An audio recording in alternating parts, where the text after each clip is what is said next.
Hi there and welcome. My name is ayoakinrotimi and I'm so excited to be with you again today.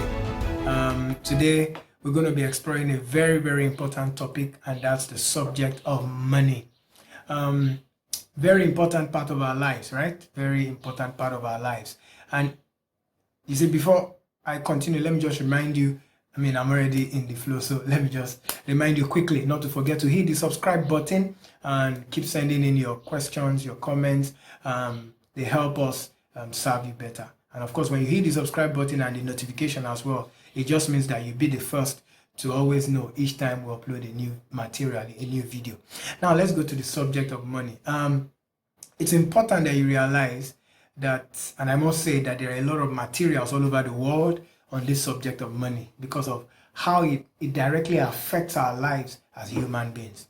But you see, in all of this, the goal for me is to ensure that you have bite-sized, simple to use, practical to apply materials or broadcasts that can enable you make that significant leap, and in this case, in your financial life.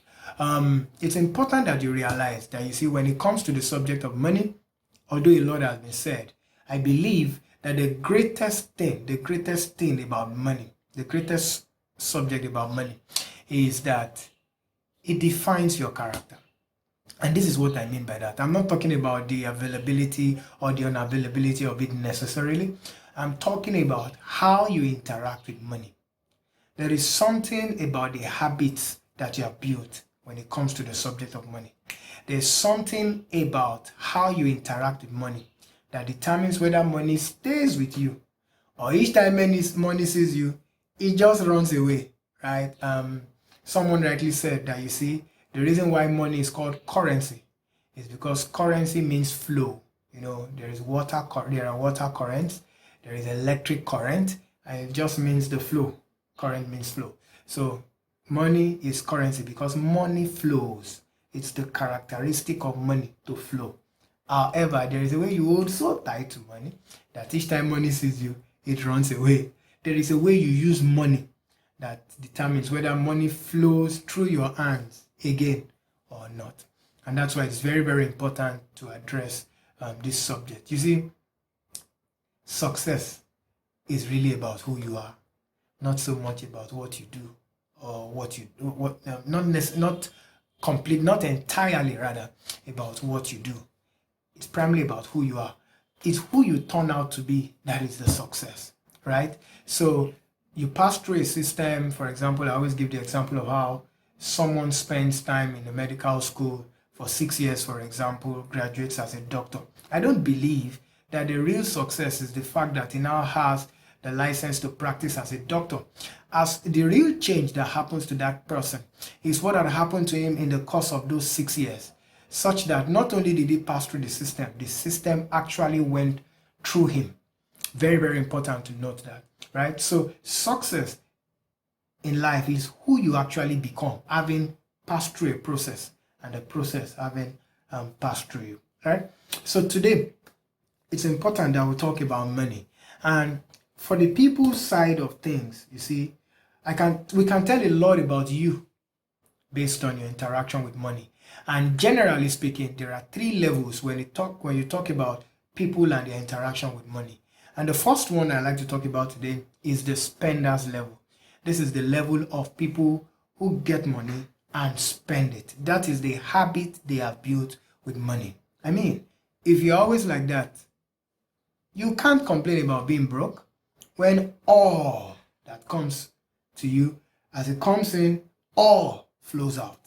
Nothing stays back, nothing to prepare for another level, nothing to think through the process of how the money came and how the money is leaving, right? It's a problem.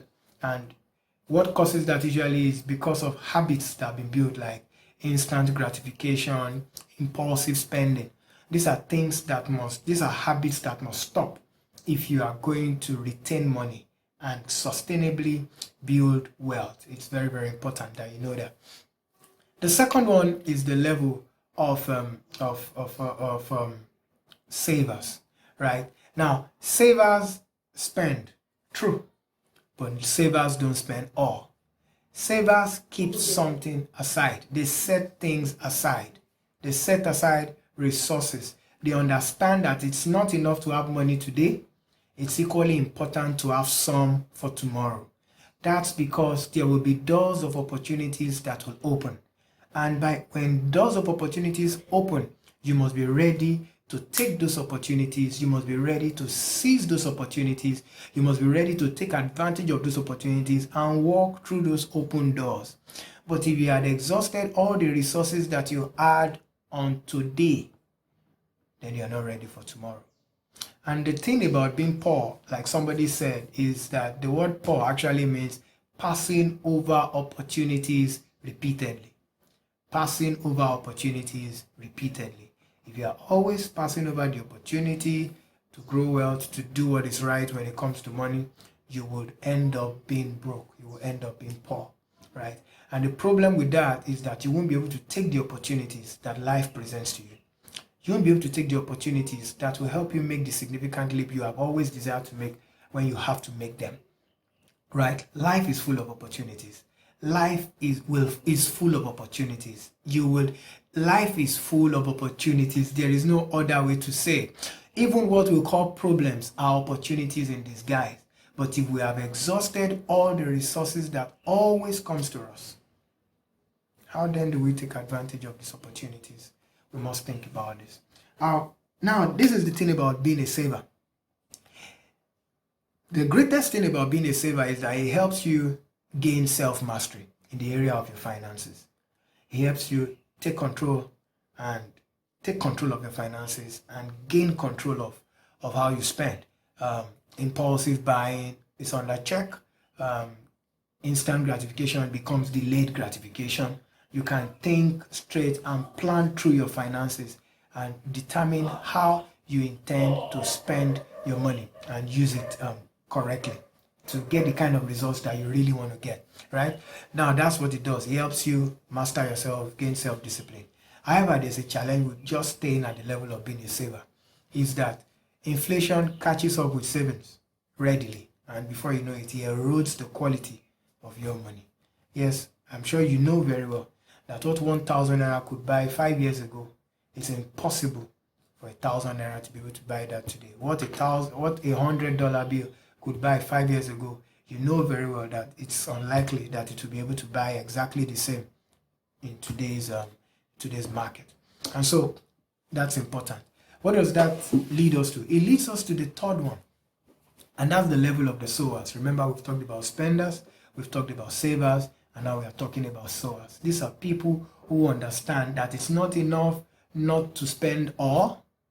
It's not enough to just save some, but it's important to invest. That's because, with spending, you have zero money. With saving, you have some money. But with investment, you multiply your money. And investment is in different folds.